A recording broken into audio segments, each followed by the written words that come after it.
Thank you so very much, and congratulations to you. Assalamu alaikum. Shalom. What's up? We have Sammy Rasul in the house. Sammy, where's the other delegate? Stand up and tell them who you are. She's been asking for money. Sammy gave her a pass. She just took Comstock's place.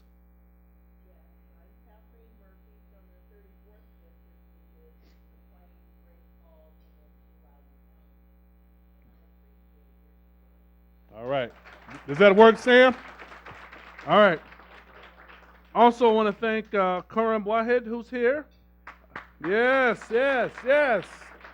Imam Majid. Tamim Chaudhry.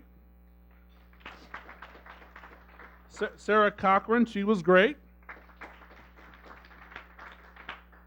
And we're Ambassador Siddiqui is here. If you don't know the Siddiqui dynasty, you need to get acquainted. I worked with his daughter, Archie, who's just a phenomenal person. But oftentimes, and Keith and I can joke about this because Keith and I both come from the African American tradition, and often he knows that folks aren't used to seeing more than one. So sometimes, folks want to compare me and my brother Keith. Is it Keith or Andre? Is it Batman or Robin? Is it Pacino or De Niro? Is it Prince or Michael Jackson? But what makes Emerge so great? In 2008, Brother Keith said, I have somebody you should meet. His name was Karam. He sent me to Florida. And here's this guy who would not shut up about Guantanamo, about education, about politics. This young attorney. And they did several events for us.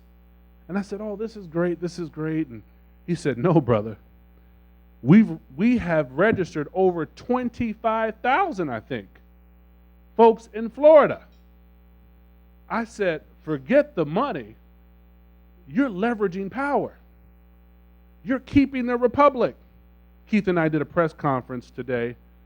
Keith and I and Joe Crowley pushing back on this Mr. Wilders from the Netherlands, who is in the parliament. He's a part of one of the 4 prominent political parties. And this guy's been pretty controversial, and he said that Islam and democracy are incompatible. And this guy is being supported by members of Congress. And so Keith and I took a stand. But you know what? What makes Keith, his presence as the first Muslim in Congress, so notable, and I came a year later as the second member of Congress, as who happens to be Muslim, is that the political power structure took notice. When Keith had an election and they thought they had him on the ropes, he got all of this money from across the country from a lot of these folks who had funny-sounding names. And then here comes this other guy who kind of looks like George Foreman and Charles Barkley. He came behind. And he started getting money from a bunch of people with funny-sounding names.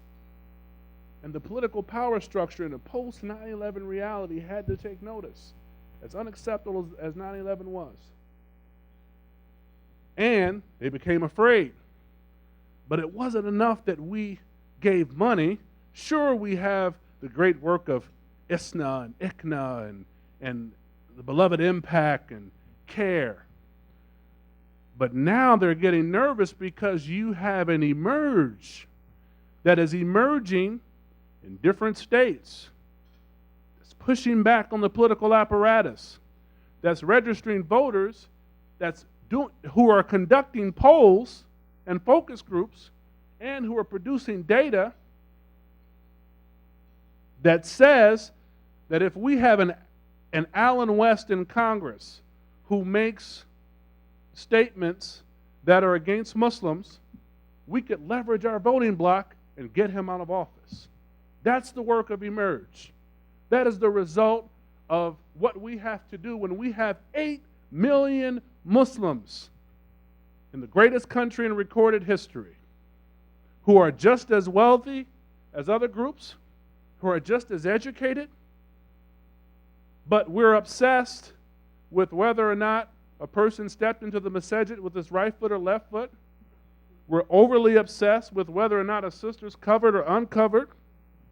But if we can get past our own narcissism and our own religiosity, I think that we could make a dent in the American political power structure. That's why Emerge is so important. That's why Emerge represents all that is great about this country. When Ben Franklin told Mrs. Powell at the Constitutional Convention that we have to keep the republic, keeping the republic doesn't mean showing up during the presidential election. Keeping the republic means running for office, supporting folks for school board, for mayor, for governor, for president, for Congress. My directive to Emerge, the great organization that it is and that I've been talking about for the past 7 years, is that we now, with your brilliance, start endorsing candidates. I know, Curran, this has been your project for over 8 years. When Emerge puts a stamp on a candidate, that gives that candidate that much more firepower. It gives them access to voter rolls. It gives them access to donors.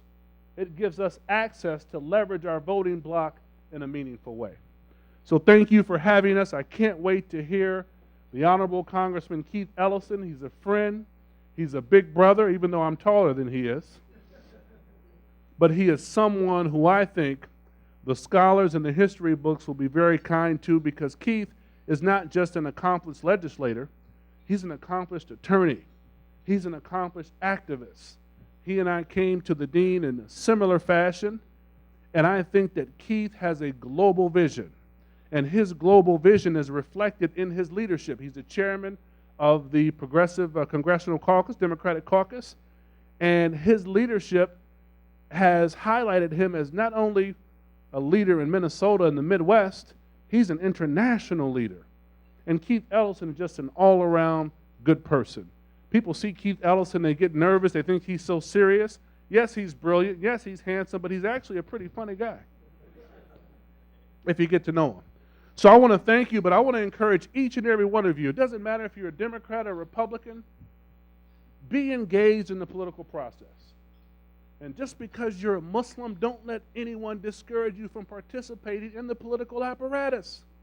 Ambassador Siddiqui knows what that's all about. Don't be ashamed to say that you're a Muslim. Don't downplay who you are because you think that it will allow you some kind of access into the greater society.